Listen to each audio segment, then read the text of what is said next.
আসসালামু আলাইকুম। মন্ডলস কুকিং এ আমি আবারও একটা বিরিয়ানি রেসিপি নিয়ে চলে এসেছি আপনাদের সঙ্গে।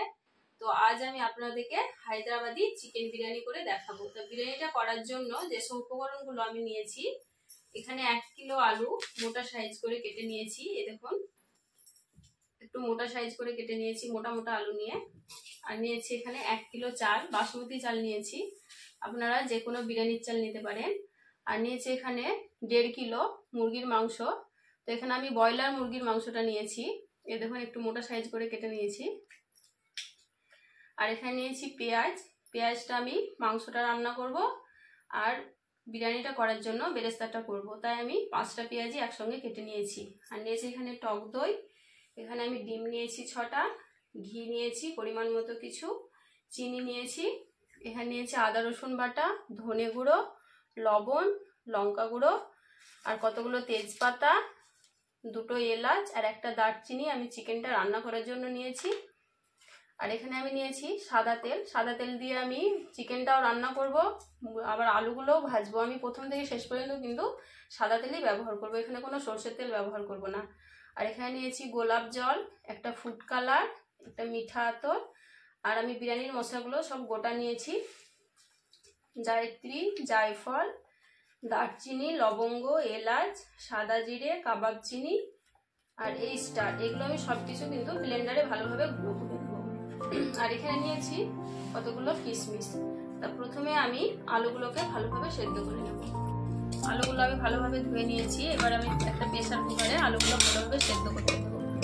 প্রথমে প্রেসার কুকারে ঢেলে দিলাম, এবার এর মধ্যে আমি লবণ দিয়ে দেবো, স্বাদ মতো লবণ দিয়ে দেবো। আমি এটাতে 2 চামচা লবণ দিলাম, 2টো তেজপাতা দিয়ে দেবো, আর একটু ফুড কালারটা দিয়ে দেবো।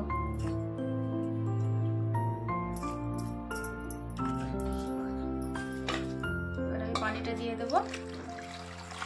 আলুটা আমি এবার সেদ্ধ করতে দেবো। আমি কিন্তু গ্যাসের চুলোয় হায়দ্রাবাদি দম বিরিয়ানিটা তৈরি করব, তাই আমি ওভেনটা জ্বালিয়ে গ্যাসের চুলোয় আমি কুকারটা বসিয়ে দিলাম। আলুগুলো আমার সব সেদ্ধ করা হয়ে গেছে, এই দেখুন। তো খুব গরম আলুটা, এবার আমি এই কুকারের মধ্যে ডিমটা সিদ্ধ করে নেব। তো ডিমগুলো আমি কুকারের মধ্যে দিয়ে দিলাম। তো এখানে আমি একটা ছোট্ট টিপস বলি, কুকারে যখন ডিম সিদ্ধ করবেন অবশ্যই একটু লবণ দিয়ে দেবেন, তাহলে ডিমগুলো কিন্তু একটাও ফাটবে না। এবার পানি দিয়ে দিলাম, এবার আমি ডিমগুলো সেদ্ধ করে নেব।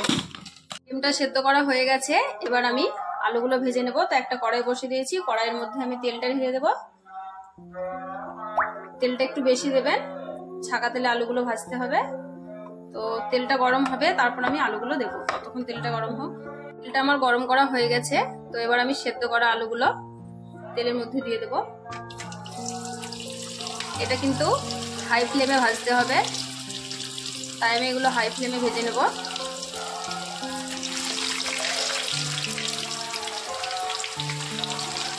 এবার এগুলো আমি উল্টিয়ে পাল্টিয়ে সব ভেজে নেবো আলুগুলো। এদিকে আলুটা ভাজা হোক, ততক্ষণে আমি বিরিয়ানির চালটা ভিজিয়ে দেবো। যেহেতু একটু আগেই ভিজিয়ে দিতে হয়, তাই আমি একটু আগেই ভিজিয়ে দেবো। আলুগুলো আমার ভাজা হয়ে গেছে, এই দেখুন, এরকম লাল লাল করে ভেজে নেবেন।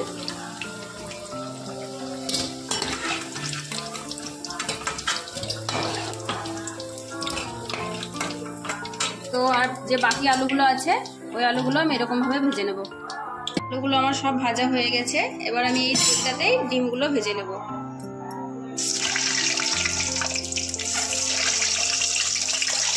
ডিমগুলো আমার সব ভাজা হয়ে গেছে, এরকম লাল লাল করে ভেজে নিয়েছি ডিমগুলো। তবে ডিমগুলো তুলে নিচ্ছি। এই তেলটাতেই আমি এবার পেঁয়াজের বেরেস্তাটা করে নেব। এতটা রাখলাম, এটা চিকেনটা রান্না করার জন্য রেখে দিলাম। এটা আমি ভালোভাবে বেরেস্তা করে নেব।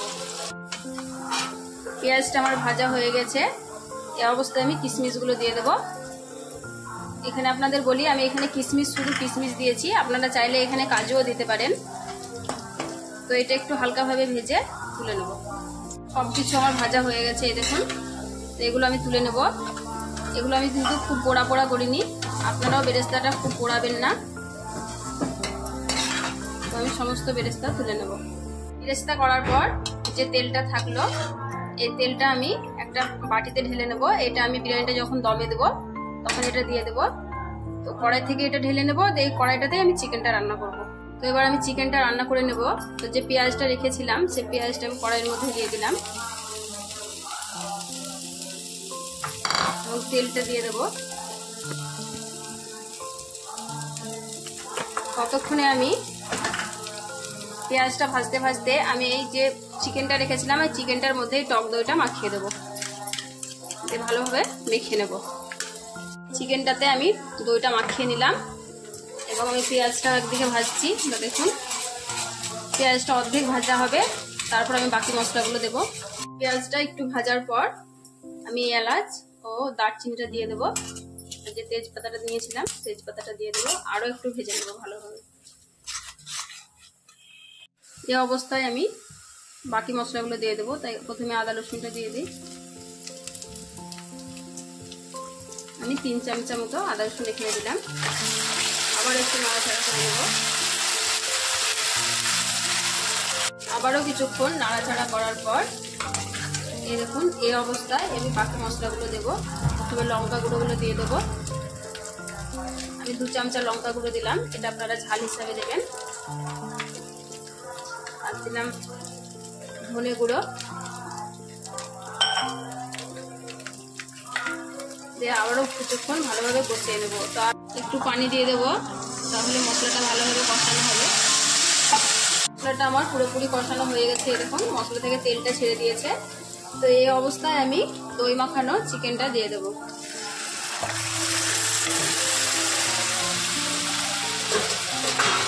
দিয়ে আমি লবণটা দিয়ে দেবো,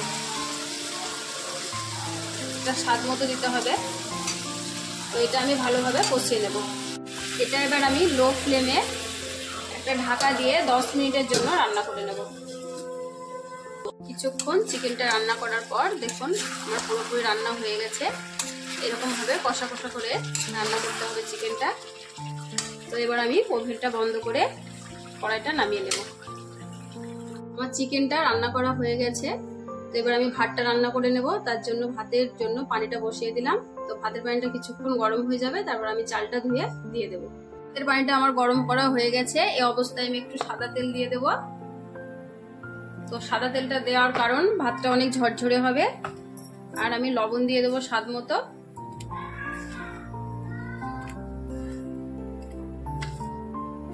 এবার আমি ভিজিয়ে রাখা চালটা দিয়ে দেবো। তো দেখুন আমি আগে থেকে ভিজিয়ে রেখেছিলাম বলে চালটা কত বড় বড় হয়েছে। তো এবার আমি পানিটার মধ্যে দিয়ে দেবো। আমার ভাতটা রান্না করা হয়ে গেছে। এই দেখুন ভাতটা একটু শক্ত থাকতে নামিয়ে নিতে হবে। তো আমি এবার ওভেনটা বন্ধ করে ভাতের মাঠটা ছেঁকে নেব। রান্না আমার কমপ্লিট হয়ে গেছে। তো এবার আমি বিরিয়ানিটা দমে দেওয়ার জন্য মশলাটা গুঁড়ো করে নেব। তো একটু সামান্য ভেজে নেব হালকাভাবে। মশলাটা আমার ভাজা হয়ে গেছে। এবার একটু ঠান্ডা করে এটা ব্লেন্ডারে ভালোভাবে গুঁড়ো করে নেব। আমার মশলাটা গুঁড়ো করা হয়ে গেছে। তো এবার আমি বিরিয়ানিটা দমে দেওয়ার জন্য বিরিয়ানিটা সাজিয়ে নেব। তো যেহেতু এটা গ্যাসের চুলোয় বিরিয়ানিটা তৈরি করছি, তাই গ্যাসের চুলোয় আমি দমে দেবো। তাই একটা হাঁড়িতে কিছু পরিমাণ পানি নিয়ে আমি ওভেনে বসিয়ে ওভেনটা জ্বালিয়ে দেবো। এটা ততক্ষণ গরম হবে আর আমি ততক্ষণ বিরিয়ানিটা সাজিয়ে নেব। সবকিছু রেডি করার পর আমি এবার বিরিয়ানিটা সাজিয়ে নেব। তো সাজাবার জন্য একটা বড় পাত্র নিয়ে নিয়েছি। তো পাত্রর তলায় প্রথমে আমি যে গাওয়া ঘিটা নিয়েছিলাম সেটা আমি 1 চামচা দিয়ে দেব। তারপর এটা ভালোভাবে এই ডিশটার মধ্যে মেখে নেব। ঘিটা আমার মাখা হয়ে গেছে। তো আমি এবার যে বেরেস্তাটা করেছিলাম সেই বেরেস্তার মধ্যে গুঁড়ো করা বিরিয়ানির মশলাটা দিয়ে দেব। পরিমাণ মতো চিনি দেব, যেমন মিষ্টি খাবেন সেরকম চিনিটা দেবেন। কিছু পরিমাণ লবণ দেব। আমি যেহেতু ভাতে, মাংসতে, আলুতে লবণ দিয়েছিলাম তাই একটু লবণটা একটু কম দেব। এবার সামান্য পরিমাণ একটু মিঠা আতর দেব, 2 ফোঁটা মতো দিলাম। আর একটু গোলাপ জল দিয়ে দেব। এবার এগুলো সবকিছু মাখিয়ে দেবো ভালো করে। আমার বেরেস্তাটা পুরোপুরি সব মশলা মাখা হয়ে গেছে। এবার এটা আমি রেখে দেবো। দিয়ে এবার এই পাত্রটাতে আমি ভাতটা ঢেলে দেবো। আমার ভাতটা ঢেলে নিলাম। ভাতটা আমি পুরোটা ঢালিনি, দেখুন অর্ধেকটা ঢেলেছি, অর্ধেকটা হাঁড়ির মধ্যে রেখেছি। এবার এর মধ্যে আমি মশলা মাখানো বেরেস্তাটা ছিটিয়ে দেব, কিছু পরিমাণ ছিটিয়ে দিলাম। এরপর আমি পুরো চিকেনটা দিয়ে দেব।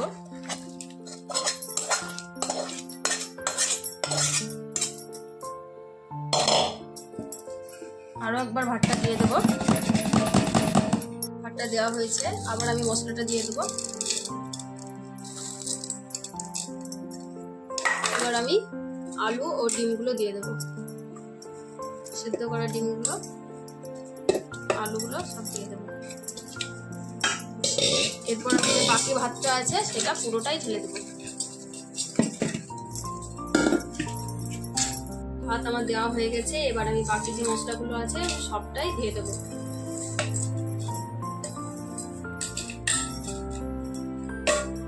এবার আমি যে বেরেস্তার তেলটা রেখেছিলাম বাটিতে সেটা ঢেলে দেব।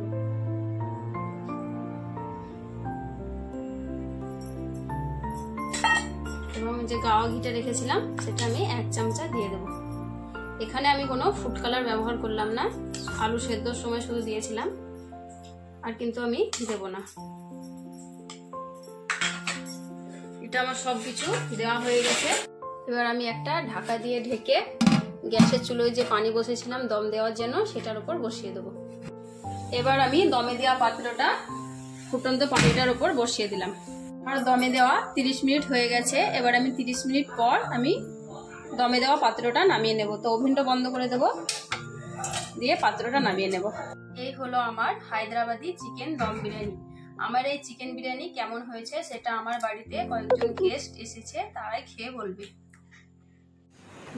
খুব সুন্দর হয়েছে, দারুণ হয়েছে বিরিয়ানিটা, খুব সুন্দর, দুর্দান্ত, সুস্বাদু হয়েছে, খুব একদম খাওয়ার মতো, একদম সুস্বাদু। আপনারাও এরকম বাড়িতে কোনো গেস্ট এলে কিংবা ছোটোখাটো কোনো অনুষ্ঠানে সহজে এই বিরিয়ানি বানিয়ে সকলকে খাওয়াতে পারবেন। আমার এই বিরিয়ানি রেসিপি আপনাদের কেমন লেগেছে সেটা কমেন্টে অবশ্যই জানাবেন। আমার এই রান্নার রেসিপিগুলো ভালো লাগলে অবশ্যই একটা লাইক, শেয়ার আর সাবস্ক্রাইব করবেন। ভালো থাকবেন, সুস্থ থাকবেন, আল্লাহ হাফেজ।